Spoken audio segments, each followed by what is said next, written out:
मेरी प्यारी माँ चाँद का एक टुकड़ा है।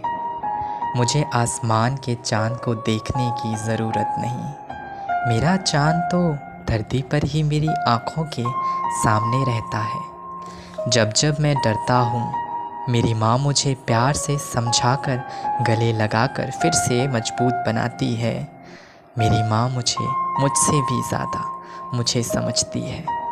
मेरी हंसी के पीछे के आंसुओं को भी मेरी माँ बिन बताए समझ जाती है और अपने अनुभव से मुझे उस मुश्किल से निकलने का सबसे आसान तरीका बताती है। यूँ तो मेरी माँ को गिनती बहुत अच्छी तरह से आती है, पर ना जाने क्यों माँ 4 रोटियाँ मांगने पर हर रोज़ 5 ही रोटी देती है। मेरी माँ जताती नहीं, बस कर देती है।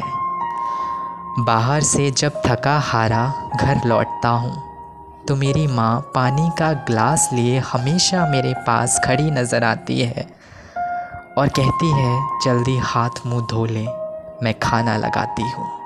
भूखा होगा मेरा बच्चा, बस यही दोहराती है।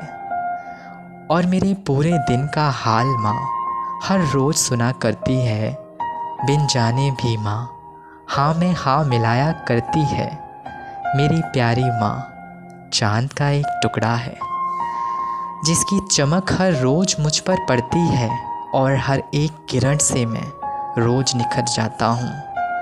बातों से, डांट से, प्यार से, दुलार से, अपनेपन से, गुस्से से, प्यारी सी मुस्कान से, फुर्ती से, झटपट झटपट करने से, काम चुटकियों में कर देने की अदा से बहुत कुछ समझ में जाता हूँ। फिर भी मेरी माँ मुझे ज़िंदगी को जीने का तरीका हर रोज़ मुझे समझाती है। कुछ कड़वे, कुछ मीठे शब्द जीवन को बदल देते हैं और भटकी हुई राह से बेटा जब भी माँ के पास में आता है, माँ ही है जो उसे सही राह पर लाती है।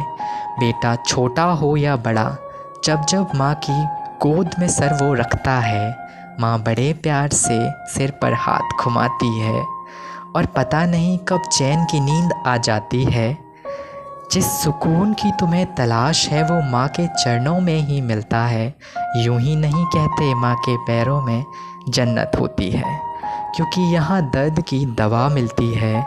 मेरी प्यारी माँ चाँद का एक टुकड़ा है। मुझे आसमान के चाँद को देखने की ज़रूरत नहीं, मेरा चाँद तो धरती पर ही रहता है।